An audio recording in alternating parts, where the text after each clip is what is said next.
baby.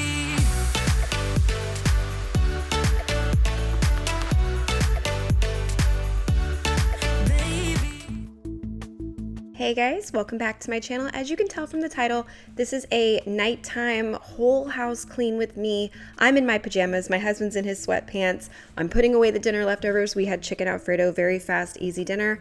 This was this past Saturday night, the day before Easter, and we had a lot to do. We always host because our house is kind of the middle spot between where my parents live and my brother and everybody. We're just a good central point, plus with the open floor plan, our house is just the hosting one. So we have a lot of things to do to get ready. My husband just took all the trash out.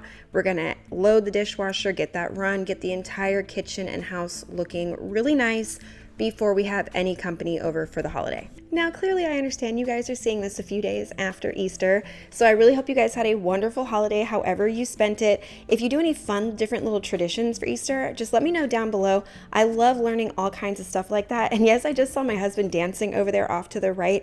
He was going nuts. We had music blaring in the background.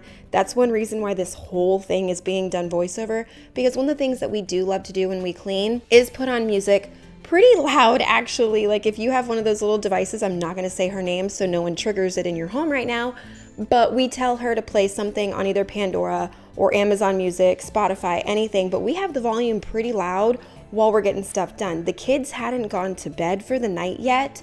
It was still only like 7:30, maybe at this point when we started the cleaning, so we were still able for a while to just turn on music and zone out and really focus on getting our house ready and doing all the things we like to do before company.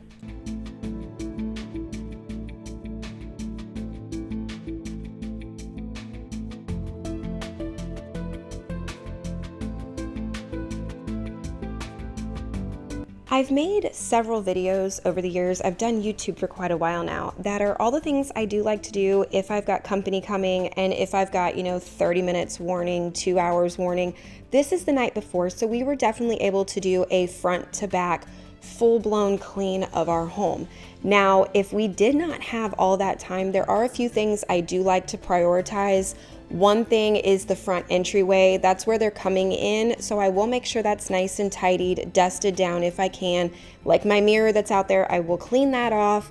Just make sure the front entryway is very inviting. I do like to have some kind of Scentsy or plug-in, anything that's gonna smell good right when they walk in your front door and get wafted. And yes, Declan's doing some weird stuff here in the living room. I really have no idea what was going on. Just nighttime goes a little bit nuts in our house. That's my best excuse for that. And my daughter, that back there on the TV was Karate Sheep. It's on Netflix. She is currently obsessed with it and wants to watch it all the time. I really have no idea. There's no even words in it. It's just sound effects, but she goes crazy for that show on Netflix. Oh, and that noise, if you hear it in the background while I'm voiceovering, Voodoo is playing with half of a broken Easter egg, a little plastic one. So if you hear crazy sounds in the back of my voiceover, that's what you're hearing is Voodoo playing with an Easter egg. But now you see us cleaning up the dining room and getting that situated because that's obviously where everybody's going to eat. But another one of the things I like to do past the entryway is whatever bathroom my guests are going to be using, which would be the front guest bathroom. I'm not going to clean the showers. I'm not going to do anything like that unless they're overnight guests. If it's just like a little day event, I'm going to make sure that the toilet, the vanity, the mirror, all that stuff, and the floors are clean and take out the trash. That's a big, big one in the bathroom. Oh yeah, and we had to come back into the kitchen because I completely forgot to do the stainless steel. Totally didn't even think about it. And that is another big one if I'm going to have company in my house. For some reason, if the stainless steel looks dirty, the whole kitchen still looks gross and nasty to me. So I really like to make sure all of the appliances have been wiped down.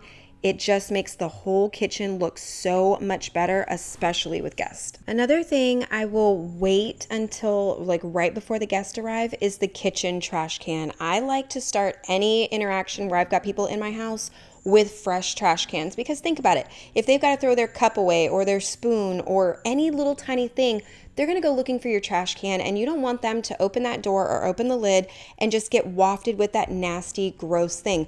If you're going to host in your home, you do want your house to be pretty inviting. I like fresh flowers. If you guys saw when I was cleaning the kitchen, I have tulips that are still in the plastic. I'm going to explain that. Those tulips sat on my counter for 2 full days, still in the plastic, because I wanted to make sure that the cats were safe with them. I was in Target, I saw them, they were so beautiful, the 2 different shades of pink. I'm like, those will be perfect for hosting Easter. And as soon as I got to the car, the little light bulb in my head goes off and goes, holy crap, cats can't have lilies, and tulips have that same little yellow pollen inside of them. So I went home, looked it up. Sure enough, cats cannot have tulips. And you know, all 3 of my cats eat the fresh flowers every time I put them in the house. So I kept them in the plastic for 2 full days. And sure as I cut them out of that plastic and got them ready on Easter morning, right out where I was putting all the brunch stuff, all 3 cats start sticking their face in those flowers. So I only had them in my house long enough for brunch, and then I sent them with my mom because she doesn't have any cats. So she got fresh flowers on Easter morning as a gift because I can't keep them in my house with my crazy animals. And speaking of those crazy animals, you'll also notice throughout this video, Mako is staying under our feet. He's right there behind me, still messing with my husband with the vacuum, saying hi to me. He no longer attacks the vacuum though.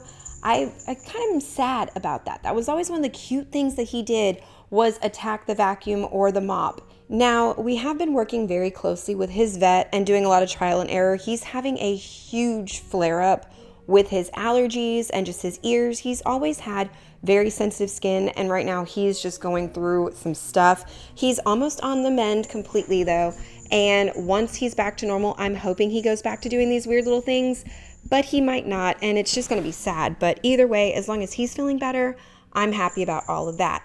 Now, moving into the guest bathroom, this is what I was talking about. The mirror, the countertop, make sure there's like a fresh bottle of soap, but definitely make sure the toilet bowl is clean and completely wiped down, the floors are done, and the trash can, because all of these things are going to make a very big difference if any of your guests have to go in here and use the bathroom.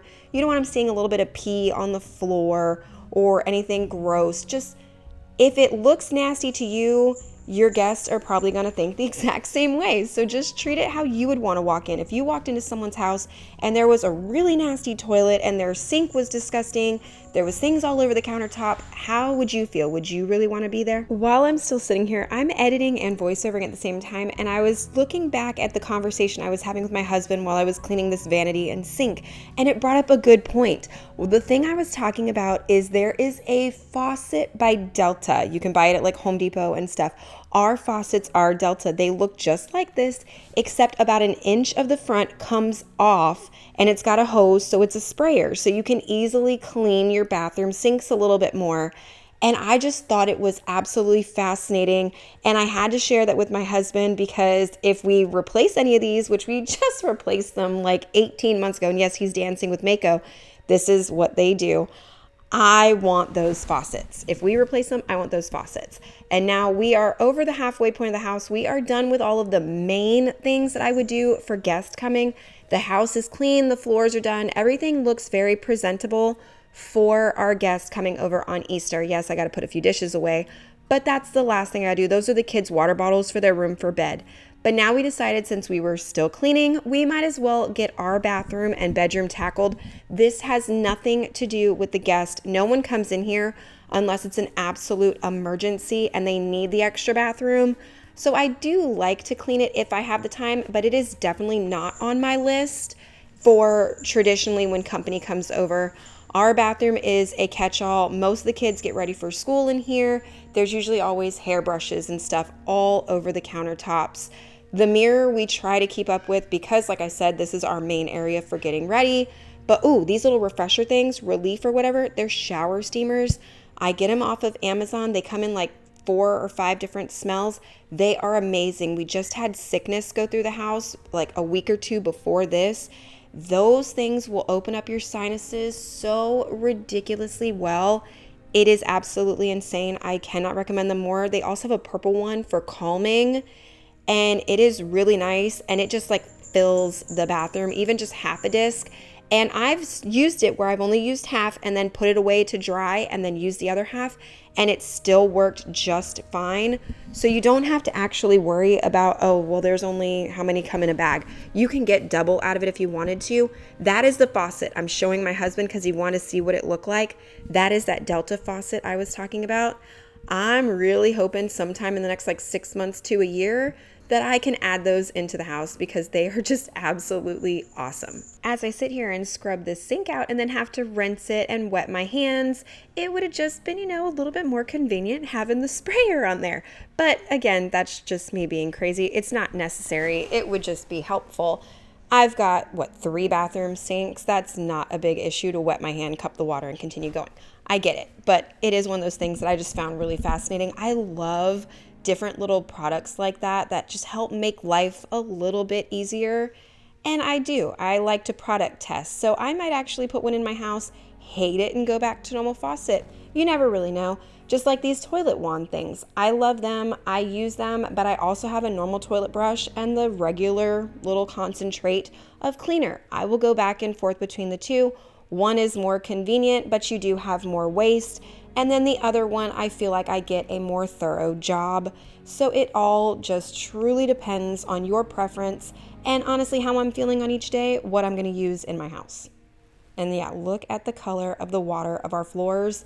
I will never get used to seeing that because we can clean every other day and the water will still look like that. We've got 7 people and 5 animals. Our floors get really, really gross. And yeah, of course, beating up on my bed again because I have to do that. Oh, I do have a wedge pillow coming though. So I will keep y'all posted if actually putting a wedge helps at all. I doubt it. But I did finally cave and get a wedge pillow coming.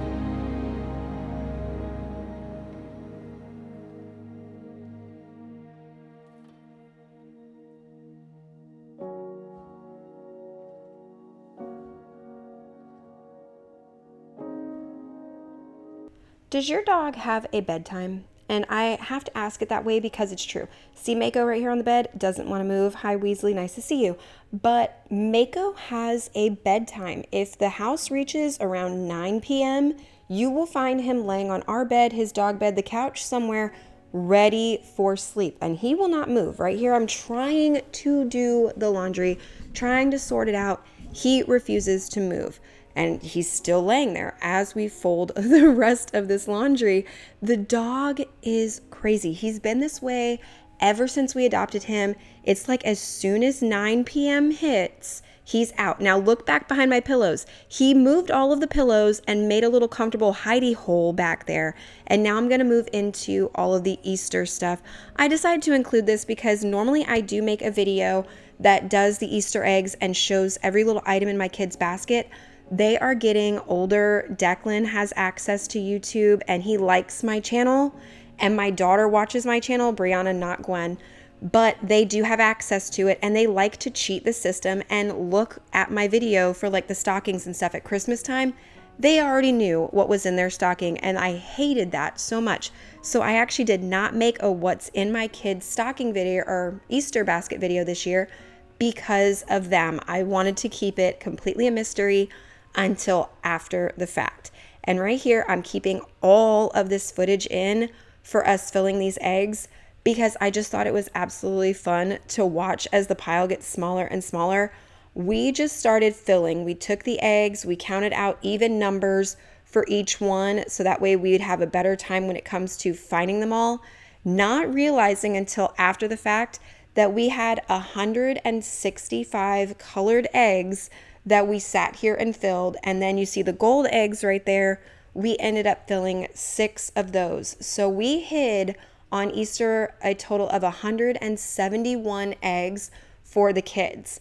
Now, once the hunt was over and we were counting all the eggs, we had lost a green, a blue, an orange, and there were still 3 golds that the kids had yet to find. Right now, it is the 2nd of April. We are still missing 1 orange. Who knows where that thing is at? We've all looked for it. And there's still 1 gold missing in the house. I, of course, know where it is. But the kids have no clue, and they are still asking about it. Yesterday is when they found 1 of the other missing golds. and it took them until almost 8 p.m. on Easter night to find the other third gold that we were talking about that was missing. So it's always fun to like really make a few of them hard for the kids. But the green and the blue, Gwen and Declan found it in the backyard, both of them, like under some bushes or something. I have no idea, but they did find those two. This basket is for my son's girlfriend, my oldest son, Tristan. His girlfriend's been around for a very long while now. We love her to death. So we put together this Easter basket for her. Then this first one is for Tristan. We do not do traditional, like, here's your wicker basket at Easter time. We will change that up almost every year. The kids this year are getting organizational baskets that they can use for their room and things in it that they will actually use and enjoy, treats that they will eat, like that box right there on the left. Those are goggles. Aiden asked for them, as well as a sleep mask. This is his basket. He is our 15-year-old boy. He likes treats. He likes video games. That's about what he enjoys. So that's what his basket is centered around. Then you're going to see Brianna's basket as I'm setting hers up. She is 12, almost 13. We've got like 2 weeks till her birthday. She is somewhere still between a little girl and trying to age up. She does have eyeliner and pimple patches and things like that, but you'll also see a Squishmallow and some Doorables. She's still very much an in-between phase. This basket right here is for Declan. He had a million things that he wanted me to ask the Easter Bunny for, so we did the best we could to touch on every little subject that he likes, but still keeping it as much under control. I did go a little bit crazy with the baskets this year, but I've been so focused on Tristan and being 18 and his graduating, and who knows if next year, if all the Easter baskets, if he's going to be home, college, military, who knows.